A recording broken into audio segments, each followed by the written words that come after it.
My name is Marcus, and I'm 49 years old. Every morning, I wake up alone in a bed that feels too big and too cold.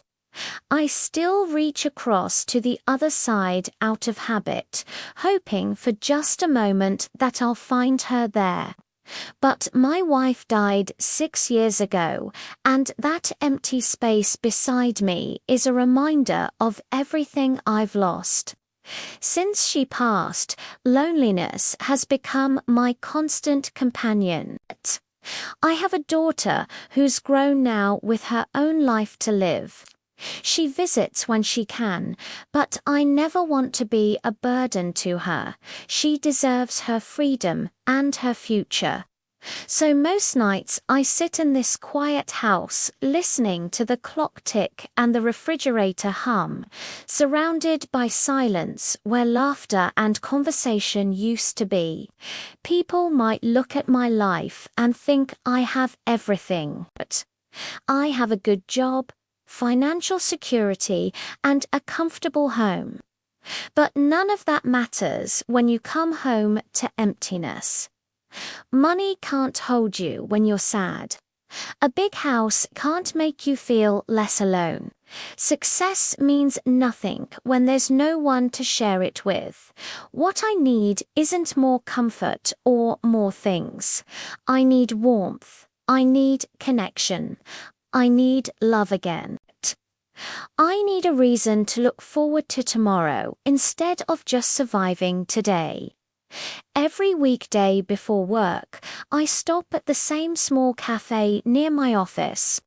It's a cozy place with warm lighting, wooden furniture, and the rich aroma of freshly ground coffee.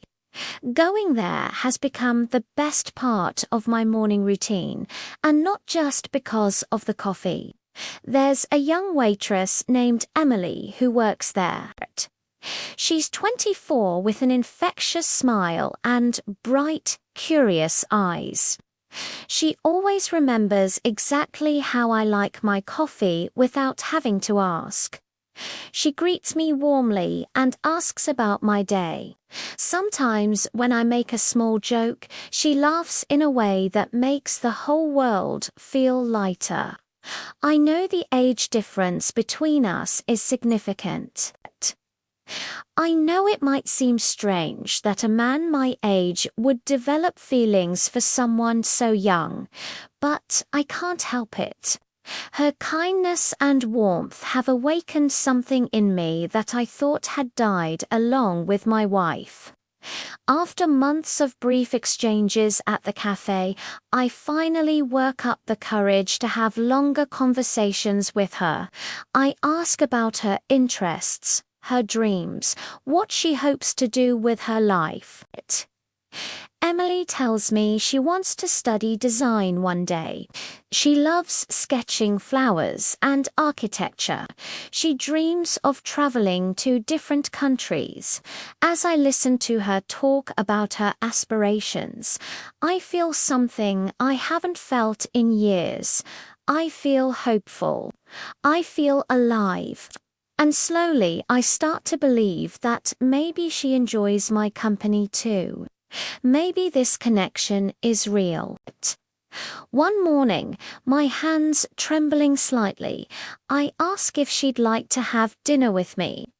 The question hangs in the air for what feels like forever. She looks surprised, her eyes widening, but then her expression softens and she says yes. I can barely contain my excitement. Our first date is simple, but wonderful. I wear my best suit and bring her flowers. She arrives in a beautiful green dress. We talk for hours about everything and nothing.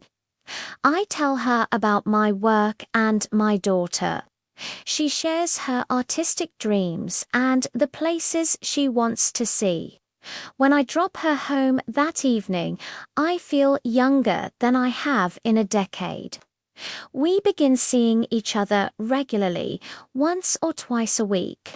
We take walks in the park, share ice cream, and visit small galleries. I bring her thoughtful gifts, a soft scarf, a leather-bound sketchbook, a delicate silver necklace. She always thanks me graciously, though sometimes I notice a hesitation in her eyes that I choose to ignore. I'm too happy to question it. For the first time since my wife died, I feel like I have a future to look forward to. After several months together, I decide I'm ready to take the next step. I prepare a special evening at my home, cooking her favorite meal and setting the table with candles. When Emily arrives and sees the romantic setup, surprise flashes across her face. Over dinner, I tell her how much she means to me, how she's brought light back into my dark world. Then I reach for the small velvet box I've been hiding in my pocket. I open it to reveal a ring and ask her to marry me. The silence that follows is crushing. Emily's face goes pale, her hands begin to shake. She looks down at the table, unable to meet my eyes. When she finally speaks, her voice is barely a whisper. She says she can't marry me. She explains that while she cares about me, she's not ready for marriage. She's too young. She has dreams she needs to chase, places she needs to see, a life she needs to build for herself. She can't be someone's wife right now, perhaps not ever with me. Hearing these words feels like watching a door slowly close on the future I'd imagined. My chest tightens and my throat burns, but I manage to thank her for her honesty. I walk her to the door and watch her leave. The days that follow are heavy with grief, not just for this relationship, but for all the loss I've carried. But as time passes, something shifts inside me. I realize that Emily didn't break me. She was honest and kind, even when it was difficult. She told me her truth, and that took courage. Now I have to find my own courage to move forward. I still visit the cafe occasionally. Emily still works there, and she still serves my coffee with gentle kindness. But we maintain a respectful distance now, both of us understanding what we are and what we're not. She won't marry me. That chapter closed before it really began, but I'm still here, still breathing, still capable of feeling.